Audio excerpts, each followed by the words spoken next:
Hello everyone, you are watching Ad Plus Home Tutor, and in this session of Indian Polity and Constitution we will study Article 168। तो शुरू करते हैं बिना किसी देरी के।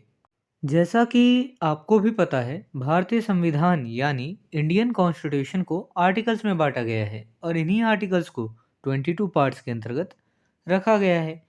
इसी 22 पार्ट्स में से 6th पार्ट में द स्टेट्स के बारे में बताया गया है, जिसके अंतर्गत आर्टिकल 152 से लेकर आर्टिकल 237 तक के सारे आर्टिकल्स आते हैं। यहाँ हम बस आर्टिकल 168 पर चर्चा करेंगे। देखिए, आर्टिकल 168 पार्ट 6 के चैप्टर 3 के अंतर्गत आता है। चैप्टर 3 में स्टेट लेजिस्लेचर के बारे में बताया गया है। यहाँ मैं पहले कंटेंट को इंग्लिश में रीड करूँगा, फिर उसकी मीनिंग आपको हिंदी में समझाऊँगा ताकि आपको कंसेप्ट ज़्यादा से ज़्यादा समझ आ सके। Article 168 talk about constitution of legislatures in states. Article 168 में राज्यों में लेजिस्लेचर्स यानी विधानमंडलों के गठन की बात की गई है। देखिए, स्टेट्स में लेजिस्लेचर्स होते हैं यानी विधानमंडल होते हैं, और लेजिस्लेचर दो प्रकार के होते हैं। पहला, स्टेट का जो लेजिस्लेचर होता है वो होता है लेजिस्लेचर असेंबली, और दूसरा जो होता है लेजिस्लेचर काउंसिल। ये दोनों ही मिलकर लेजिस्लेचर का निर्माण करते हैं यानी विधानमंडल का निर्माण करते हैं।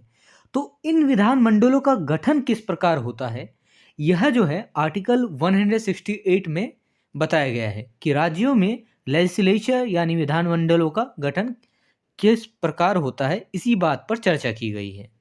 Article 168 clause first, for every state there shall be a legislature which shall consist of the governor, and in the states of Bihar, Madhya Pradesh, Maharashtra, Karnataka and Uttar Pradesh 2 houses, and in other states 1 house. देखिए, प्रत्येक हर एक राज्य के लिए एक लेजिस्लेचर होगा जिसमें राज्यपाल होगा। मतलब कोई भी राज्य हो उसमें एक लेजिस्लेचर तो होगा ही होगा, तो और उसमें एक राज्यपाल होगा। यहाँ पे देख लेते हैं कि सब क्लॉज ए में क्या लिखा हुआ है। क्लॉज फर्स्ट के, बिहार, मध्य प्रदेश, महाराष्ट्र, कर्नाटका और उत्तर प्रदेश राज्यों में 2 सदन होंगे।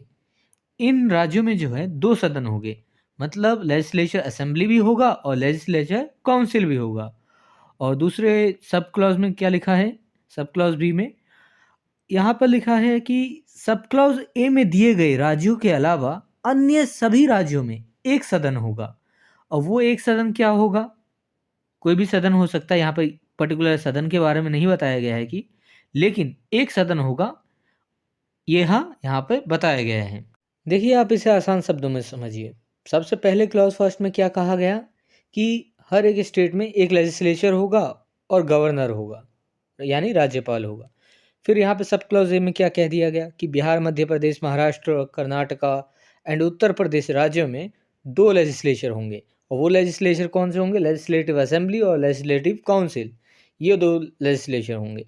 और सब क्लॉज बी में यहाँ पर क्या कह दिया गया कि अदर स्टेट, बिहार और मध्य प्रदेश, महाराष्ट्र, कर्नाटका, उत्तर प्रदेश को छोड़कर बाकी जो अन्य स्टेट्स हैं उनमें जो है एक लेजिस्लेचर होगा। यहाँ पे एक दो और स्टेट्स हैं, शायद यहाँ पे लिखा नहीं गया है, तो वहाँ क्या होगा कि एक लेजिस्लेचर होगा। मतलब कुछ स्टेट्स में 2 लेजिस्लेचर भी हो सकते हैं और कुछ स्टेट्स में एक लेजिस्लेचर भी हो सकता है। जिसमें एक लेजिस्लेचर होगा वो लेजिस्लेटिव असेंबली होगा, लेजिस्लेटिव काउंसिल नहीं होगा, ठीक है, वो लेजिस्लेटिव असेंबली होगा। Article 168 clause second, where there are 2 houses of the legislature of a state, one shall be known as legislative council and the other as the legislative assembly, and where there is only one house, it shall be known as the legislative assembly। जहाँ किसी राज्य के legislature के 2 सदन हैं, वहाँ एक को विधानसभा यानी लेजिस्लेटिव असेंबली और दूसरे को विधान परिषद यानी लेजिस्लेटिव काउंसिल के नाम से जाना जाएगा। और जहाँ केवल एक सदन है उसे लेजिस्लेटिव असेंबली यानी विधानसभा के नाम से जाना जाएगा। यही मैंने पिछले स्लाइड में भी बताया था कि जहाँ जैसे सब क्लॉज ए था उसमें, तो उसमें 2 स्टेट थे दो मतलब दो लेजिस्लेचर थे बताया गया, तो वहाँ एक को लेजिस्लेटिव असेंबली, दूसरे को लेजिस्लेटिव काउंसिल कहा जाएगा। और सब क्लॉज़ बी में बताया गया था कि सिर्फ़ एक स्टेट मतलब कि एक स्टेट में केवल एक लेजिस्लेचर की बात की गई थी। तो जहाँ बस एक लेजिस्लेचर है, तो वहाँ लेजिस्लेटिव असेंबली होगा। जहाँ 2 है, वहाँ दोनों होंगे, लेजिस्लेटिव असेंबली और लेजिस्लेटिव काउंसिल। और जहाँ सिर्फ़ एक लेजिस्लेचर है, वहाँ सिर्फ़ लेजिस्लेटिव असेंबली होगा। तो यही बताया गया है क्लॉज़ सेकंड में। If this video is helpful for you, then please like and share this video, and if you want see some more these type of videos, then subscribe the channel and click the bell icon and select the all option for upcoming videos. And I hope you have a great experience by watching the Ad Plus Home Tutor.